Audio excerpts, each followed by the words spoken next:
Hi, so today we are going to talk about the derivatizer. What is the proper procedure to do the cleaning after you have finished your derivatization? Also, the important tips when you are handling this derivatizer so that you can get maximum utility of this instrument at your facility.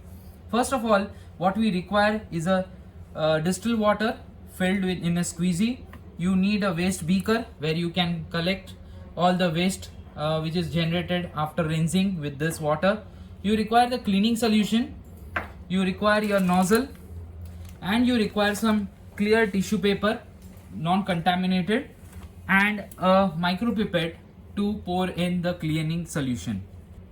Please note that you have to ensure that after the derivatization process has happened, you empty any remaining liquid by simply decanting in the beaker, and that is how you can remove any of the derivatizing reagent that is remaining after the process of derivatization has happened. Do the cleaning procedure immediately after you finish your derivatization, because the more you keep your nozzles clean, the better they will perform. Let us see how the cleaning procedure has to be done. So after the derivatization procedure, first you need to squeeze in some water and remove any waste that is there. Nicely rinse the top to remove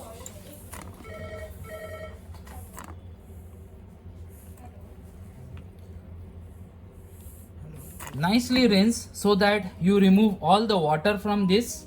After you have removed the water from the derivatizing nozzle, clear the dab with the help of a tissue to remove any water inside, and ensure that the entire nozzle is absolutely dried. Do this very gently, otherwise you may break the derivatizing nozzle. So nicely dry it. Once the derivatizing nozzle is nicely dried, so now place this nozzle over here after carefully drying it and rinsing it with distilled water. After the derivatization process is there, so first after derivatization, decant the excess amount of solvent or reagent which is remaining in that. Now flush it with normal water. After flushing, now you are supposed to add the cleaning solution into this nozzle with the help of a pipette. Now using a clean tip, carefully pipette out 2 ml of cleaning reagent into this nozzle.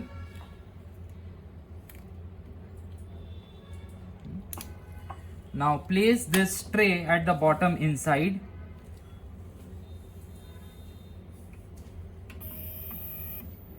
Switch on the button. Seal the chamber with the help of this button, and now proceed the process of derivatization with the cleaning solution.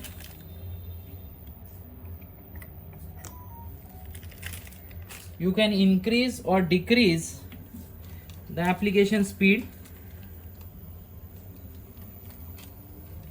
and now you can see the spraying has started.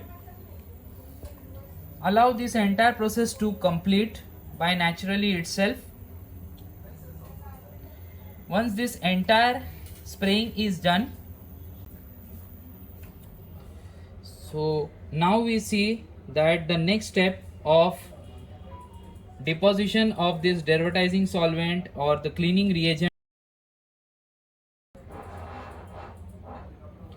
followed by that after few minutes it will do an exhaust. Allow this entire cycle to complete by itself. Do not process this manually or initiate any step further. Allow the entire process of derivatization using the cleaning solution to happen, and once that is done,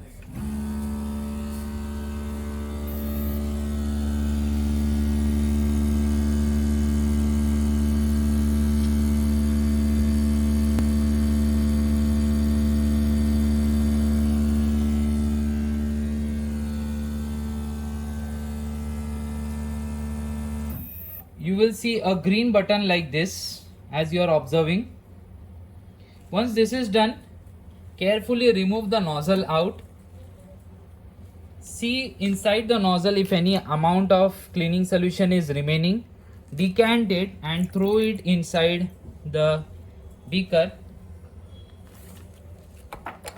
and using a tissue paper dab to dry the entire surface of the nozzle.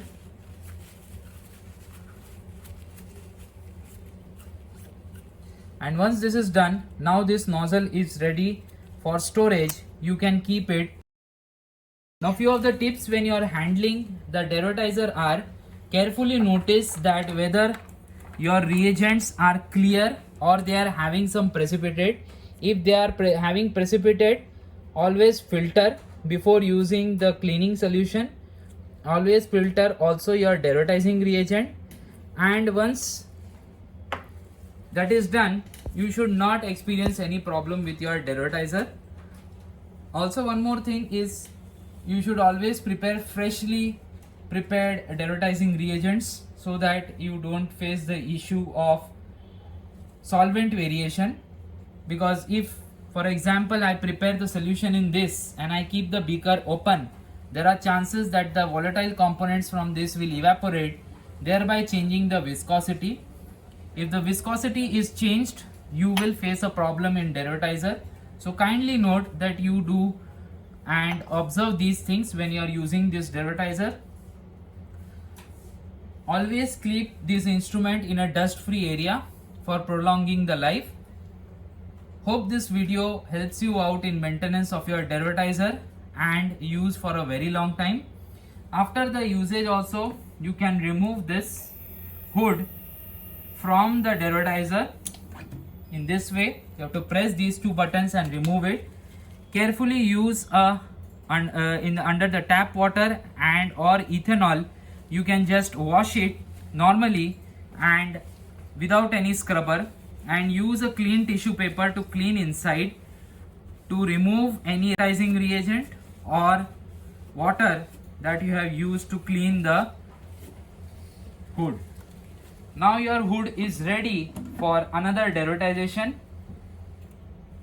Using the same button, you carefully place it inside this derwatizer and you will hear a click that sounds that the derwatizer is properly fixed. Please note, whenever you are removing this hood, your hood should be in upper position and it should not be stuck, and your plate should be, the plate holder base should be free to move across. That indicates that your hood is free to be removed. Carefully monitor these parts and periodically also change your solution at the back, which is depositing all the fumes. So periodically remove them. Add 50% ethanolic solution over there, that is 50 ml of water and 100 ml of ethanol, and maintain this ratio. If you are scaling up, if you are preparing 200 ml, then again 100 ml of ethanol, 100 ml of water. With these small maintenance tips, you can really prolong the life of your derwatizer, and hopefully this video helps you out to rightly use your derwatizer. Thank you so much, and for further details contact us at lab@ankrum.in.